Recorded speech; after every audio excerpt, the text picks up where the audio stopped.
Okay, we're in Reaper now, and I'm gonna play the sample for you real quick.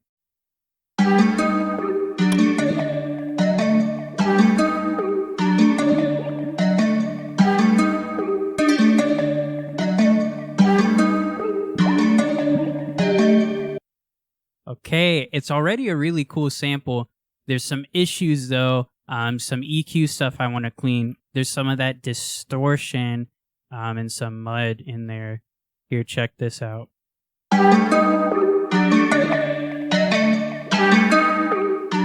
Tame that a little.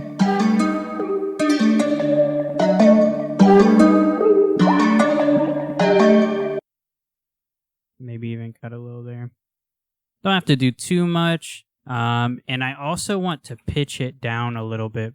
That'll ease up on the brightness. And it'll also just sound like a warmer texture.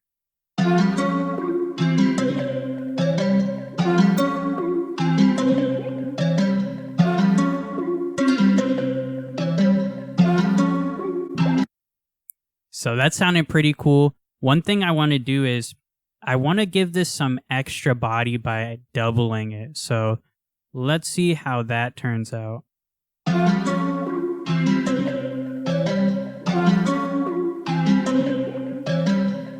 Okay, pretty cool. Pitched it down and it's sounding better. Right at the end, I kind of want to do one of those things I did like in the last one where I chop the first beat and I take the 3 and 4. So let's see. Okay, that'll be really cool. I just love doing that, cutting away the sample when I introduce the heavy drums. So let's get those drums done right now.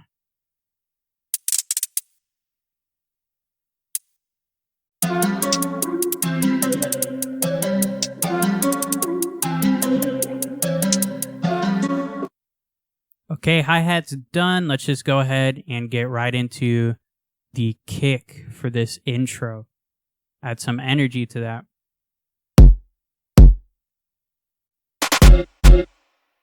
Okay, so to add that energy to the intro, I went ahead and add the kick and the snare to the end where that sample cuts off.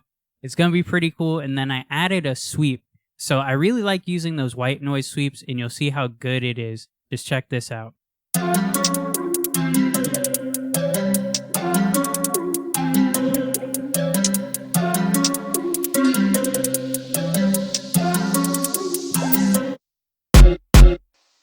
Nothing to it, just loop those drums, and let's add some more detail to this with some perks, some open hi-hats, and then we can get the 808 down and work from there.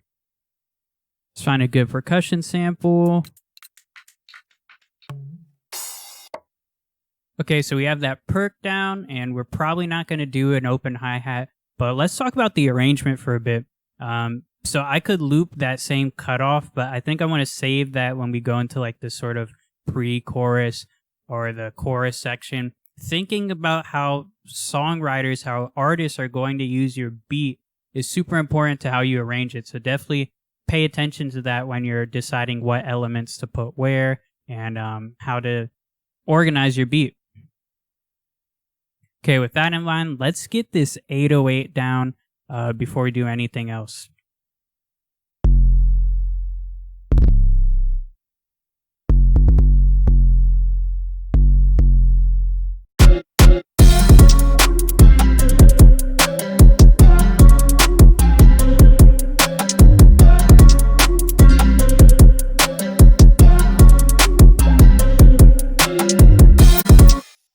Okay, so I know I just talked a big game about being careful about where you place your elements, but I actually think we want this like cutoff thing here also, mainly because I think people are going to feel this first part of the song just like a chorus. So we'll do intro and then we'll put the big section first before we turn down the energy for the verse section.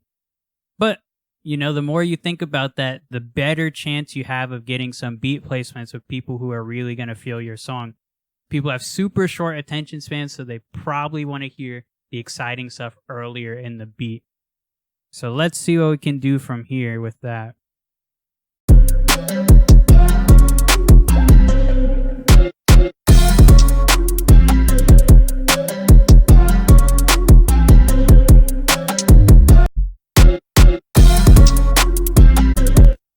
we're doing this, let's just go ahead and add some reverb to that crash.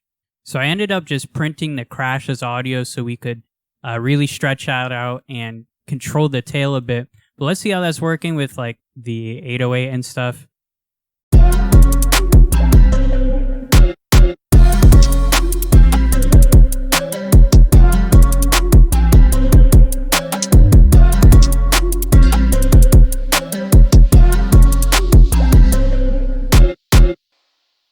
Okay, so now we can get into the verse section, and we're going to turn this energy down. So this is pretty unusual. I like to cut out the 808 sometimes for the verse. So we're going to try that first, and that kind of removes that bass energy.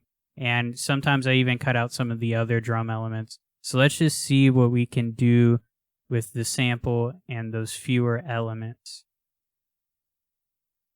So what I might actually do is I might duplicate this track and delete the earlier stuff, and I might put halftime on here for the verse and see what happens. That might be really cool.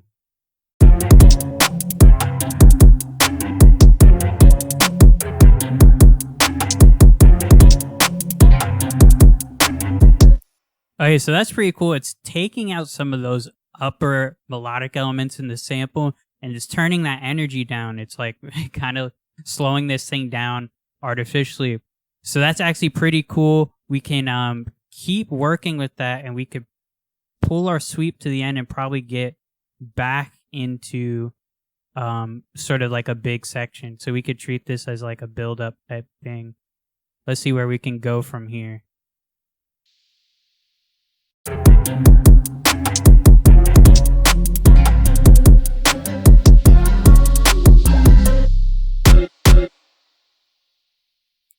All right, so all I did there was I took that sample and duplicated it and put some halftime on it. And towards the end, I'm taking down the wet signal and turning it back to normal. So we build up energy when we get into this big section again. But what we can do now is we can section out this beat. And now we have this verse section. We have our intro. And there's two choices we can make. We're only going to do one of them for this beat, but we could either add a build-up sort of section and work our way into a chorus again, or we could make this like a shorter beat and just put the big section here. This is what it's like if we just go straight into a bigger section again.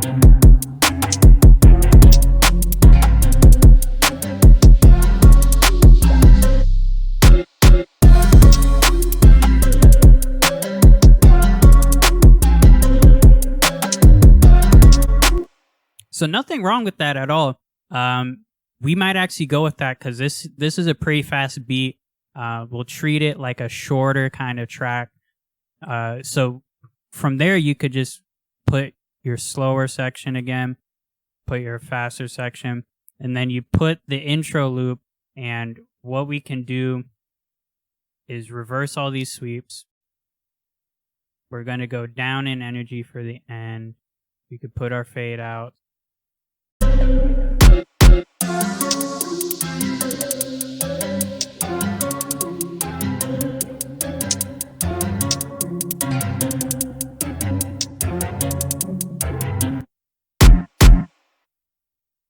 And that's an ending to the beat. So super simple arrangement, and that's really what's going to do the heavy lifting for you. Once you have your drums and stuff, think about it that way. How can I change the dynamics of this beat and make it sound complete, even if it's a short beat? This one's like, I don't know, 2 minutes and something, which if you look on Spotify, that's how short songs are getting. But definitely a quick way to get out a sample beat. Really digging this one. I think it turned out pretty cool, but let me know what you think in the comments, and especially let me know what you want to see next. I'm dropping 3 videos a week, and you can come back and see beat tutorials, composition tutorials, things like that. Anyways, I hope this helped you guys out. Thank you all for the support, and I'll see you next time.